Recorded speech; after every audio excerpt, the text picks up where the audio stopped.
If World War III starts, there are US states that will be hit first. Not because they did anything wrong, but because America chose them to be the shield. These states were picked to take the first nuclear explosions, so the rest of the country might survive. And the craziest part? Millions of people live in them, and most have no idea they're living on the front line of a nuclear war. Today, we're going through the 10 US states that might get hit first, and why these places became America's sacrifice zones. At number 10, it's New Mexico. New Mexico is where the nuclear age was born. Literally, the first atomic bomb on Earth was tested here at the Trinity site. Today, New Mexico is still the brain of America's nuclear system. Los Alamos builds nuclear triggers. Sandia builds the tech that makes nukes work. Thousands of engineers work on bombs America hasn't even admitted exist. This state designs the weapons, tests the weapon parts, fixes the old systems, and creates future systems. An enemy knows if New Mexico goes dark, America's nuclear brain shuts down. And its labs are surrounded by small towns, meaning any strike hits civilians immediately. We got a risk rating for the states. So Mexico's sacrifice risk is rated at 0.5 out of 10. That's really low. But if New Mexico is the brain, the next state is one of America's forgotten weapons dumps. At number 9, it's Missouri. Missouri looks calm. Farms, rivers, barbecue smoke in the air. But beneath fields and suburbs sit abandoned missile bases, left over from the Cold War. Some held warheads the size of trucks. Some held launch pads, still intact underground. Missouri also borders major national rail lines used to move nuclear parts, missiles, and fuel. Enemy planners know this. Whiteman Air Force Base once stored nuclear bombers that could hit any country on Earth. That history matters. Targets never leave the list, they just move down. The risk rating for Missouri is also pretty low, at 1 out of 10. But the next state holds the command center for all of America's nukes. At number 8, it's Nebraska. Nebraska is quiet, open skies, and farmland. But underground sits Stratcom, the headquarters of the entire U.S. nuclear system. One building in Nebraska controls every nuclear submarine, every nuclear bomber, every ICBM missile, every satellite alert, every launch message, even every retaliation order. If enemies don't destroy Stratcom instantly, America launches back with full power and wipes entire countries off the map. That makes Nebraska a priority kill target. Enemies only get one shot. Nebraska must be among the first to fall. And the state's flat land makes radar tracking easier, meaning any strike here is designed to be fast, direct, and lethal. The sacrifice risk rating for Nebraska is 2 out of 10. But if Nebraska is the brainstem, the next state is America's eyeballs. At number 7, it's Colorado.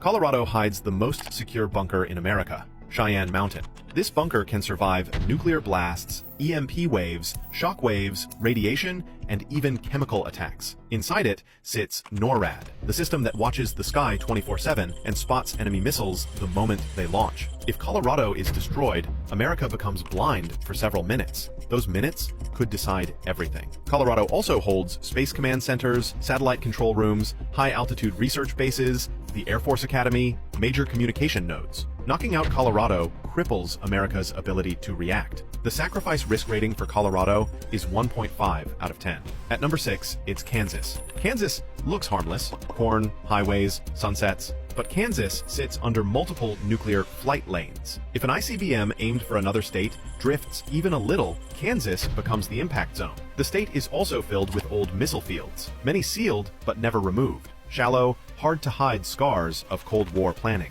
During the Cold War, Kansas was placed inside America's missile envelope, meaning dozens of nuclear weapons would pass over it in the first minutes of a global war. Kansas is also a backup relay zone for America's emergency radio systems. Take out the towers, messages stop. The sacrifice risk rating for Kansas is still low at 1 out of 10. But if Kansas has the old scars, the next state has the modern firepower. At number 5, it's Washington. Washington is home to the most dangerous weapon on Earth, the Ohio-class nuclear submarine. Each one carries 24 missiles. Each missile can carry up to 8 warheads. One submarine equals 192 nuclear explosions. Naval Base Kitsap is the main home of these submarines. If a foreign military doesn't hit this base first, America fires back with city-ending force. Washington also holds nuclear-ready airfields, major shipyards, deep-water ports used for nuclear transport. And Seattle is a tech hub, meaning enemy cyber strikes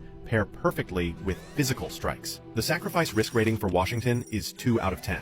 But if Washington holds raw power, the next state is designed to take the hit. At number 4, it's South Dakota. Under South Dakota's quiet farmland sit 150 active Minuteman III missiles. These aren't museum pieces, they are live, checked daily, ready 24/7. A missile silo in South Dakota can go from silent to fully launched in minutes. That means enemies must destroy them fast. These silos sit miles apart, so one bomb can't take them all. That forces enemies to fire multiple nukes into one state. South Dakota was literally built as a nuclear sponge, a region designed to absorb fire so major cities live. If these missiles survive even 3 minutes, they retaliate. The sacrifice risk rating for South Dakota is quite high, at 2.5 out of 10. But the next state is even more spread out, even harder to erase. At number 3, it's Wyoming. Wyoming has the widest missile fields in America, hundreds of miles, dozens of silos, launch crews in underground bunkers, round-the-clock security. Wyoming was chosen because it's huge, empty, and predictable. No skyscrapers, no major cities, just wide-open land, perfect for hiding nukes.